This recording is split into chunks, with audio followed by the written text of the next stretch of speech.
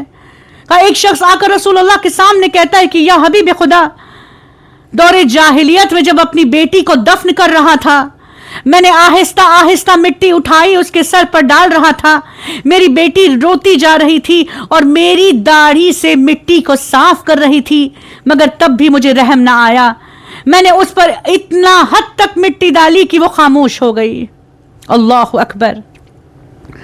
وہ زمانہ کی جہاں بیٹیوں کو زندہ درگور کیا جاتا تھا، آج کا زمانہ کی جہاں فیٹس جینڈر ڈیٹیکشن کے نام پر ماؤں کا رحم بیٹیوں کا قبرستان بن جاتا ہے، رحم میں بیٹیوں کو مار دیا جاتا ہے۔ وہ زمانہ کی جہاں عورت کی کوئی حقیقت نہیں تھی، دور جاہلیہ کہ جہاں بیٹیوں کو، عورتوں کو خرید و فروخت آسانی سے کیا جاتا تھا، انہیں ملکیت سمجھا جاتا تھا۔ آج کا یہ دور جدید کی جہاں ہیومن ٹریفکنگ حد سے سوا ہے، نام مختلف ہے، انداز وہی ہے۔ وہ دور کہ جہاں انسان کی جان کی کوئی قیمت نہیں تھی، وہ دور جاہلیہ کی جہاں انسان دوسرے کے سر کو قلم کرتا، خوریزی کرتا اور اشعار لکھے جاتے، اس کی طاقت کی قصیدے پڑھے جاتے۔ آج ایک ایسا فتنہ ہمارے بچوں کے درمیان ہے کہ جس سے خود ہم آگاہ نہیں ہیں۔ ماؤں کی ذمہ داری ہے کہ اس جدید زمانے کے فتنے پر غور و فکر کرے۔ آج ورچوئل ورلڈ میں ہمارے بچوں کو تربیت دی جا رہی ہے، ایک ایسی نسل آہستہ آہستہ تیار ہو رہی ہے کہ جو ورچوئل ورلڈ میں گیمز کے ذریعے سے اتنا وائلنس دیکھ رہی ہے، اتنا خون خرابہ خوریزی دیکھ رہی ہے کہ آج بچوں کے ذہنوں میں جان کی کوئی قیمت نہیں ہے۔ ورچوئل ورلڈ میں وہ خون اتنا بہاتے ہیں، حتیٰ اگرچہ یہ گیمز ہیں، کئی گیمز پب جی اور نہ جانے کتنے مختلف نام سے، مختلف انداز سے یہ گیمز ہمارے گھروں کے ڈرائنگ روم تک پہنچ گئے ہیں۔ ہمارے بچے اس میں اتنے انوالو ہو گئے ہیں، ملحوظ ہو گئے ہیں کہ انہیں احساس ہی نہیں ہے انسان کے جان کی قیمت کا۔ وہ ورچوئل ورلڈ میں خون ریزی کرتے ہیں، سوچتے ہیں کہ یہاں انسان مرتا ہے تو دوبارہ زندہ ہو جائے گا۔ ہماری ذمہ داری ہے کہ ہم اس نئے فتنے پر روشنی ڈالیں اور اپنے بچوں کو اس فتنے سے محفوظ رکھیں۔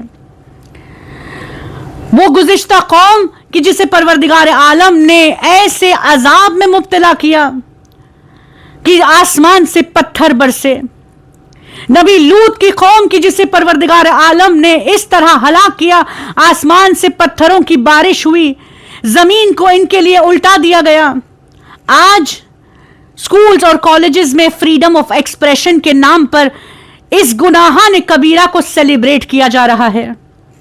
ہماری ذمہ داری ہے کہ ہم اپنے نوجوان بچوں کو اس سے آگاہ کریں۔ ہماری ذمہ داری ہے کہ ہم تفکر کریں، فکر مند ہوں۔ دیکھیے، وہ بنی اسرائیل تھے کہ جس کے پاس انبیاء آئے، کتابیں آئیں، معجزے آئے۔ آج ہمیں بنی اسرائیل کے آئینے میں خود کو دیکھنا ہے۔ کیونکہ ہم وہ خوش نصیب قوم ہیں کہ جس کے پاس رحمت للعالمین اشرف الانبیاء جیسا نبی آیا. ہم وہ خوش نصیب قوم ہیں کہ جس کے پاس 12 امام آئے. ہم وہ خوش نصیب قوم ہیں کہ جس کے پاس فرش عزا جیسی نعمت ہے. ہماری ذمہ داری ہے کہ جب بھی فرش عزا پر آئیں تو خود امام کے ساتھ عہد کریں. مقصد امام کو رائگان نہ جانے دیں. مقصد امام حسین علیہ السلام امر بالمعروف اور نہی عن المنکر ہے. لوگوں کو نیکی کی طرف بلانا، برائیوں سے روکنا. ہماری ذمہ داری ہے کہ جب ہم فرش عزا پر آئیں تو امام سے عہد کریں کہ یا امام ہم آپ کے مقصد پر ثابت قدم رہیں گے. ہم اپنے بچوں کی، اپنے ایمان کی حفاظت کریں گے. عزاداران سید الشہداء، یہ امام وہ ہے کہ جس نے اسی دین کے لیے ہمیں صحیح راستہ دکھانے کے لیے اپنے بھرے گھر کو قربان کر دیا. اور بالخصوص آج پہلی محرم دل چاہتا ہے کہ اس وقت کا ذکر کیا جائے کہ جب میرے مولا نے مدینہ چھوڑا تھا. کوئی آسان بات نہیں تھی مولا کے لیے مدینہ چھوڑنا. اللہ اکبر. عزاداران سید الشہداء، کوئی مولا حسین کے دل سے پوچھے کہ مدینے کو چھوڑنا کیا ہوتا ہے. جب بھی ہم مدینہ جاتے ہیں، رسول اللہ کے روضے پر جاتے ہیں تو یہی دعا کے ساتھ لوٹتے ہیں کہ رسول اللہ ہمیں دوبارہ آنے کی اذن دیجیے، ہمیں موقع دیجیے کہ ہم دوبارہ آپ کے روضے پر آئیں اور آپ کو سلام کریں. میرے مولا حسین وہ ہیں کہ جانتے ہیں کہ کبھی نہ آنے کے لیے مدینہ چھوڑ کر جا رہے ہیں. کوئی مولا حسین کے دل سے پوچھے کہ وہ لمحہ کیا تھا. تاریخ لکھتی ہے یہ مدینہ وہ ہے کہ جہاں مولا حسین کا بچپن گزرا ہے. انہی گلیوں میں رسول اللہ کے آغوش میں مولا حسین کھیلا کرتے تھے. رسول ان کے لیے ناخا بنا کرتے تھے. آج یہی مدینے کو چھوڑ کر مولا حسین غربت میں سفر کر رہے ہیں. تاریخ لکھتی ہے کہ مولا حسین روضے رسول پر ایک شام میں 3 مرتبہ گئے. ہر مرتبہ روضے رسول پر ایک بچے کے مانند اپنے رخسار کو رکھ کر اتنا گریہ کیا، مولا فریاد کرتے رہ گئے. کہتے رہے کہ اے نانا، امت نے ایسا اجر رسالت دیا کہ آپ کے نواسے کو بڑی ہی غربت میں سفر کرنا پڑ رہا ہے. اے نانا، ہمیں اس گرمی کے سفر میں کہ جہاں کوئی پرندہ بھی اپنے گھروں کو نہیں چھوڑتا، آپ کے بچے کو، آپ کے نواسے کو غربت میں سفر کرنا پڑے گا. عزاداروں، تاریخ لکھتی ہے کہ وہ وقت بھی آیا کہ جب مولا حسین گریہ کرتے ہوئے سو گئے. خواب میں خود رسول اللہ کو دیکھا. رسول اللہ تسلی دے رہے ہیں، اے حسین گھبرانا نہیں، اے حسین تمہیں وعدہ طفلی کو نبھانا ہے، نانا کو شفاعت کا تاج پہنانا ہے. عزاداران سید الشہداء، آخر کار نہ جانے کس دل کی کیفیت سے روضے رسول سے رخصت ہو کر میرے مولا ایک بچے کی مانند ماں کی قبر پر پہنچے. ماں کی قبر کو دیکھنا تھا، ایک بچے کے مانند زمین پر گر گئے، رینگتے ہوئے قبر مطہر سے لپٹ گئے. کہتے ہیں اماں، تمہارا مجاور کبھی نہ آنے کے لیے مدینہ چھوڑ کر جا رہا ہے. اماں، میں کل سے تمہارے تربت پر آ کر چراغ روشن نہ کر پاؤں گا. اماں، امت نے اجر رسالت ایسا دیا، بچوں کو لے کر گرمی میں سفر کر رہا ہوں. عزاداروں، وہ وقت بھی آیا، عجب نہیں، میرا دل کہتا ہے کہ شہزادی کی آواز آئی ہوگی، اے حسین گھبرانا نہیں، یہاں تم مدینہ چھوڑو گے میں قبر کو ترک کر دوں گی. بیٹا، جہاں جہاں تم جاؤ گے وہاں وہاں ماں کو پاؤ گے. عزاداروں، وہ وقت بھی آیا، صبح نمودار ہوئی، لوگوں نے دیکھا عورتیں جمع ہو گئی ہیں، مدینے کی عورتیں بیویوں کو رخصت کرنے کے لیے آمادہ ہیں. لوگوں نے دیکھا کہ ایک بی بی باہر نکلی، دوڑ کر علی اکبر نے سوار کیا. یہ ام لیلہ ہے. علی اکبر نے اپنے ماں کو سوار کیا، وہاں ام فروائی قاسم نے سوار کر دیا. عزاداروں، ایک بی بی کا باہر آنا تھا. قاسم دوڑے، علی اکبر دوڑے، عباس نے پردہ لہرایا. عزاداروں، یا مولا حسین نے اپنی کرسی چھوڑ دی. یہ کون بی بات ہے عزادہ شہزادی زینب نے جو سفر کیا، بی بی محمل میں سوار ہو رہی ہے، 18 بھائیوں کے سائے میں بی بی سوار ہو رہی ہے۔ میں دست ادب جوڑ کر کہوں شہزادی، آج 18 بھائیوں کے حلقے میں سوار ہو رہی ہو، عباس جیسا بھائی موجود ہے، حسین جیسا مولا سہارا دینے بڑھ رہا ہے، اس وقت کیا کیجئے گا کہ جب 11 محرم ہر بی بی کو سوار کر دیں گی، وہ وقت بی بی آپ کو اس تنہائی پر کروڑوں سلام کہ جب زینب فرات کا رخ کرتی ہے کہتی ہے عباس بہن کی غربت دیکھ، آج بہن کو سوار کرنے والا کوئی نہیں۔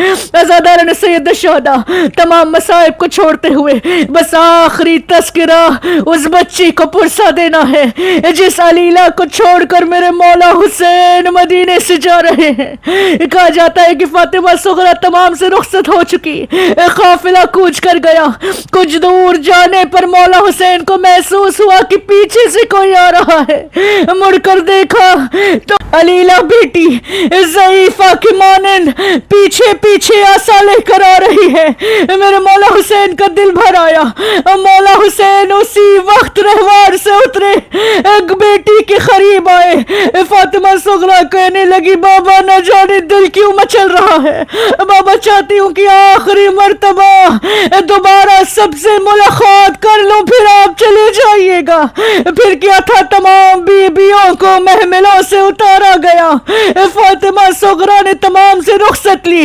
وہ وقت بھی آیا کہ جب ماں ام رباب کے قریب گئی، اصغر آغوش صغرا میں آ گئے، صغرا خوش ہو گئی، کہتی ہے بابا میری سہارا مجھے مل گیا ہے، اب مجھے زندگی سے کوئی شکوہ و شکایت نہیں، میرے بھیا کو میرے حوالے کر دیجئے گا، میں اسے دیکھ کر دل بہلا لوں گی۔ عزاداران سید الشہداء تمام بیویوں نے اصرار کیا، اصغر کسی کے آغوش میں نہیں آئے۔